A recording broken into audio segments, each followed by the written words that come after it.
আন্তর্জাতিক বিভিন্ন মিডিয়ামে এবং বিভিন্ন অফিসিয়াল অর্গানাইজেশনসে এদের প্রশংসার বাণী শুনি, তখন আমার বুক ভরে যায়, আমার মাথা আকাশ পর্যন্ত চলে যায়। ওনার এটা ডিউটি। এবং ওনাকে আমি শুনলাম, আমার হাসি পায়। আপনি যদি একজনকে বলেন সে ভারতের দালাল, আর তাকে যদি বলেন সে পাকিস্তানের দালাল, either he's a double agent or you are a foolish dumb, you are an idiot। 60 উপরে, 60 প্লাস মাইনাস। আর এই যে সিন্ডিকেট যারা এনসিপি করেছে, হ্যাঁ, আন্দোলনের হিরো নাম দিয়ে, হ্যাঁ, কিন্তু এরা আসলে একটা কু করেছে, একটা কু করে ক্ষমতা দখল করেছে। সালাউদ্দিন সাহেবের ব্যাপারটা আমি একদম ক্লিয়ার বলি, উনি যখন ওই গাড়ি নিলেন আমরা কিন্তু ওনাকে সমালোচনা করেছি, কিন্তু উনি সঙ্গে সঙ্গে as soon as he got the information, উনি ভাবছেন ওনার পার্টির লোক ওনাকে ওটা চালাতে দিয়েছে।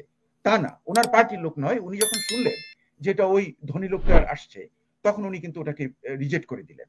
দি পয়েন্ট ইজ দ্যাট যে এটা কি হাসনাত আব্দুল্লাহ তার প্রাডো গাড়িকে ছেড়ে দিয়েছে না এখনো চালাচ্ছে? এই যে ব্যাপারটা আপনি চিন্তা করে দেখেন, যাদের রিকশার ভাড়া ছিল না, আমরা দেখেছি তো বিভিন্ন খবরের মধ্যে এগুলো কিন্তু ক্লিয়ার কাট, তারা হঠাৎ করে এই জিনিসগুলো যে গ্রহণ করছে, এদেরকে আমি কিভাবে বিশ্বাস করতে পারি? এরা কি নতুন বাংলাদেশ আনবে? তো এদের কাছে কেন সেনাপ্রধান আবার আলোচনা করতে যায়? এদের যদি এত বিতর্কিত হয়। হাসিনা আক্তার সেনাপ্রধান is a very nice person, I will tell, মানে আমি এতদিন কিন্তু ওনার সম্পর্কে কমেন্ট করিনি না। উনি তাহলে রাষ্ট্রীয় ব্যাপারে উনি এদের সাথে, এরা যদি চরিত্র মানে এদের মানে আর্থিক যদি সমস্যা থাকে, মানে দুর্নীতির ব্যাপারে যদি কোনো ইয়ে থাকে, আমরা তো শুনছি অনেকদিন থেকেই, উনি নিশ্চয়ই আরো বেশি জানার কথা। তো উনি আবার এই দলকে কেন এত গুরুত্ব দিচ্ছেন? না না, ওনার আমি গুরুত্বের প্রশ্ন বলবো না, ওরা মানে one has to be open in discussion.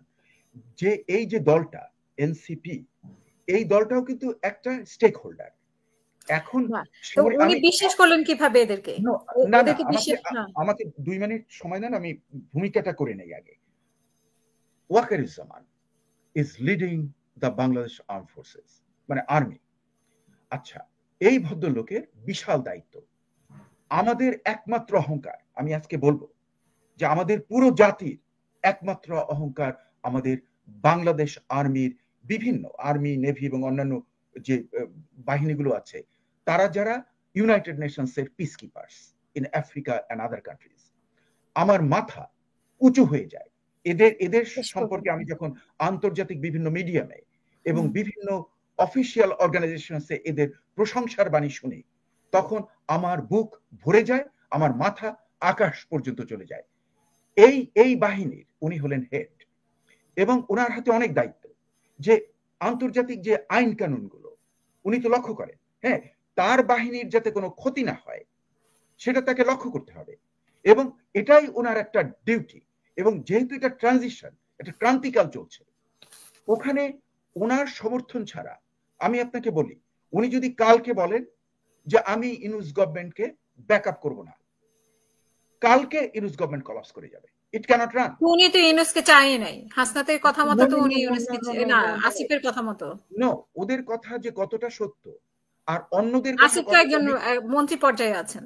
মন্ত্রী পর্যায়ে হলেই যে সে তার সব কথা একদম সে ফেরেশতা হয়ে গেছে। কথা বলছে সেনা প্রধান সম্পর্কে, হ্যাঁ, ওই যে সে ফেরেশতা হয়ে গেছে, তার সব কথা একদম সঠিক।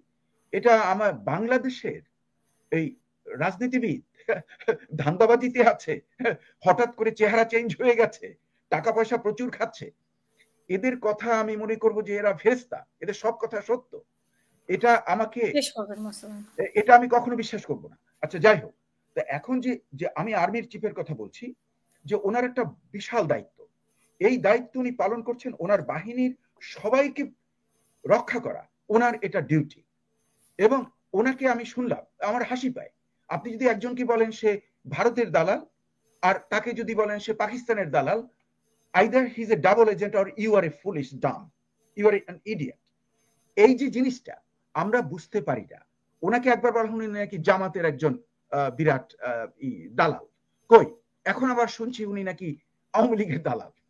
কিন্তু লক্ষ্য করে দেখুন যে লোকটা কাজিনের হাজব্যান্ড, হাসিনার কাজিনের হাজব্যান্ড, উনি হাসিনাকে উৎখাত করে দিলেন। He did it.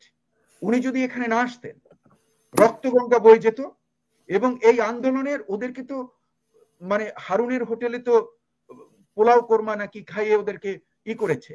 ওদেরকে যদি ধরে নিয়ে হাসিনার মানে স্বৈরাচারী হাসিনার যে গুন্ডার দল, ওদেরকে ধরে নিয়ে যদি একটা ভালো মার দিয়ে দিত, তাইলে ওরা 100 বছরের বন দিয়া বের হয়ে আসতো। মানে একটু কোরমা পোলাও খেয়ে যদি এই করতে পারে, তাহলে তো ওই মার খেয়ে যে কি অবস্থা হয়, হু নোস। কাজে আমি মনে করি যে ওয়াকারুজ্জামান এবং বাংলাদেশের সামরিক বাহিনী আমাদের এই জুলাই গণ অভ্যুত্থানে তাদের অবদানকে ছোট করে দেখা যাবে না, এবং এই সামরিক বাহিনীর বিরুদ্ধে আজে বাজে কথা বলে তাদের মধ্যে বিভক্তি করে আনা এবং একটা গৃহযুদ্ধের সৃষ্টি করা, এটা হবে দারুণ। এবং আমি আরো বলবো, আমি অ্যাড করব যে উনি যে কনসার্ন যে কথাটা বলেছেন যে উইদিন এ মান্থ একটা জঙ্গিবাদী একটা কিছু হতে পারে, এই জঙ্গিবাদী ইসকনের কথা বলেছেন। ইসকনের যে ক্ষমতা, তাতে আমি ওদেরকে খুব একটা পাত্তা দেই না, মানে I don't count them that much যে ওরা একটা বিরাট মানে সন্ত্রাসবাদী কিছু করবেন। আর এটা একটা সন্ত্রাসবাদী দল নয়। হ্যাঁ, আপনি হয়তো ভাববেন, আমি জানি আমাকে অনেকে গালি দেবে, কিন্তু ইসকন ইজ নট এ সন্ত্রাসবাদী দল। হ্যাঁ, এটা এরা হরে কৃষ্ণ হরে রাম বলে এইসব করে ওরা কাটায়। The point which I am making, যাদের কাছ থেকে মেইন ভয় সেটা হলো হিজবুত তাহরির এবং অন্যান্য যে সংগঠনগুলো আছে, জঙ্গিবাদী জিহাদি গ্রুপ যেগুলো আছে, তারা যদি এই 1 মাসের মধ্যে কোনো কিছু করতে চায়, তাহলে এটার তো পুরো দায়িত্ব জেনারেল ওয়াকারুজ্জামানের কাছে। অসংখ্য ধন্যবাদ। সাবধান হতে হবে, কারণ এরাই কিন্তু যদি গৃহযুদ্ধ বাজিয়ে দেয়, তাহলে কিন্তু আমাদের বাংলাদেশ হয়ে যাবে সিরিয়া, এটা হবে ইরাক। এবং দেখুন, আমার কোনো আত্মীয় স্বজন খুবই নেই, আমার আপন আত্মীয় যারা, হ্যাঁ, এরা কিন্তু বাংলাদেশে কেউ নেই।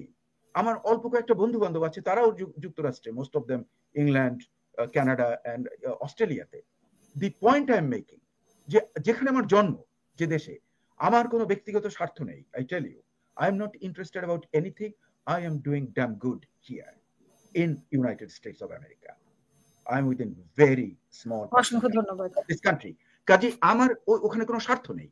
কিন্তু the point which I am making, যে ওই দেশে যদি গৃহযুদ্ধ হয় এই সমস্ত জঙ্গিবাদীদের জন্য, তাহলে আমার যেখানে জন্ম, যেখানে আমি ছোটবেলা থেকে মানুষ, সেই মানুষগুলোর যে কত কষ্ট হবে। মানে বছরের পর বছর আমরা যেটা ইরাকে দেখছি, হাজার হাজার লক্ষ লক্ষ লোক মারা যাবে, না খেয়ে মরবে, দেশান্তরিত হবে, কোথাও ফসল হবে না। এই যে জিনিসটা যাতে না হয়, সেই জন্য বিশাল দায়িত্ব হলো জেনারেল ওয়াকারুজ্জামানের কাছে, এবং উনি ওটা পালন করছেন, এবং আমি ওনাকে সাধুবাদ দিচ্ছি। এবং সঙ্গে সঙ্গে যে আমাদের কাজী মুনিরুজ্জামান মুনির রয়েছেন, আমি ওনাকে ধন্যবাদ দিচ্ছি যে আপনারা কিন্তু খুব ম্যাচিউরিটি দেখাচ্ছেন। You are showing maturity.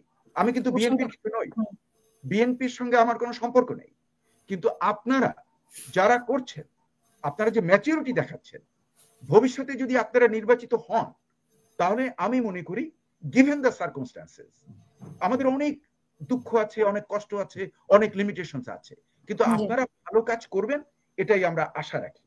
তবে আপনারা যে উইন করবেন তা কিন্তু বলা যায় না। ওই হয়তো এনসিপি উইন করে আসতে পারে, এটা জনগণের ইচ্ছা। এই জনগণের ইচ্ছাকেই আমাদেরকে মানতে হবে। এই যে আন্দোলনে আমরা যদি দেখি একটা স্ট্যাটিস্টিক্যাল মডেল, যে আন্দোলন যারা করেছে র্যান্ডম গুলি হয়েছে, এবং কতগুলো এলাকা সিলেক্টেড ছিল, দ্যাটস দ্য কনস্ট্রেন্ট। এর মধ্যে যে মারা গেছে, সেই মৃত্যুর যদি আমরা একটা লিস্ট দেখি, তাহলে এই যে এনসিপির সিন্ডিকেট, এদের কিন্তু কেউ মারা যায়নি। ঢাকা বিশ্ববিদ্যালয়, আমি ঢাকা বিশ্ববিদ্যালয়ের প্রভাষক ছিলাম, ঢাকা বিশ্ববিদ্যালয়ের প্রথম নির্বাচিত সেনেটের ফাউন্ডিং সেনেট মেম্বার, এবং আওয়ামী প্যানেলের বিরুদ্ধে দাঁড়িয়ে মাইনরিটি মাত্র 7 জন আমরা উইন করেছিলাম। I was the youngest one. কাজে আমি ঢাকা বিশ্ববিদ্যালয়ের জন্য আমার অহংকার রয়েছে, কিন্তু ঢাকা বিশ্ববিদ্যালয়ের ছাত্ররা কেউ আত্মাহুতি দেয়নি এই জুলাই আন্দোলনে। হ্যাঁ, আমি তাতে খুশি যে ওরা মারা যায়নি, কিন্তু যদি আমি স্ট্যাটিস্টিক্যাল ক্যাজুয়ালিটিসটা দেখি, তাহলে বিএনপির মারা গেল 450-র বেশি, জামাতে ইসলামীর মারা গেল 200-র বেশি, প্রাইভেট ইউনিভার্সিটির মারা গেল 60-র উপরে, 60 প্লাস মাইনাস। আর এই যে সিন্ডিকেট যারা এনসিপি করেছে, হ্যাঁ, আন্দোলনের হিরো নাম দিয়ে, হ্যাঁ, কিন্তু এরা আসলে একটা কু করেছে, একটা কু করে ক্ষমতা দখল করেছে। এবং এই যে সিন্ডিকেটটা, এদের তো কারো কোনো ক্ষতি হয়নি, এরা তো দিব্যি ভালো আছে, এদের তো কেউ মারা যায়নি। এরা না, যদি বেঁচে থাকতো এদের তো ফাঁসিতে ঝুলতে হইতো, বা এদের উপর আক্রমণ আসতো, কারণ এরাই তো ফ্রন্টে ছিল। No no no, Awami League যদি ব্যাক করতে পারতো তাহলে ফাঁসিতে অনেক বেশি লোক যেত। এই যে মুনির এখানে বসে আছেন, ওনাকে আর দেখতাম না, ওনার সঙ্গে আর দেখা হতো না। He would go into the gallows too. Kazi মানে মানে বিএনপির এবং অন্যান্য যে দলগুলো, জামাত ইসলামী এবং অন্যান্য ওই যে পীর মানে চরমনাইয়ের পীর, তারপরে এই সাকিওরা, এরা প্রত্যেকে ঝুলে যেত।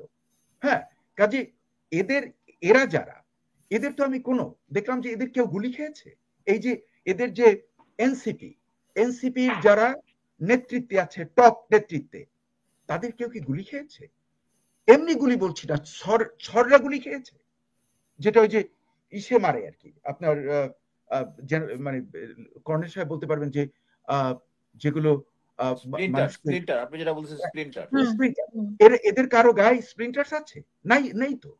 কিন্তু ওই বিএনপির 450 বেশি লোক মারা গেছে, কয়েক হাজার তারা উন্ডেড হয়েছে, জামাত ইসলামীরও তাই, এবং অন্যান্য অনেক দলের এই ধরনের। কাজী ওরা করেছে কি, এই আন্দোলনের সর, আপনি জানেন দুধ যখন হয়, দুধকে যখন রান্না করেন, গরম দেন, উপরে যে সর হয়, এরা এই সরটা খেয়ে ফেলেছে।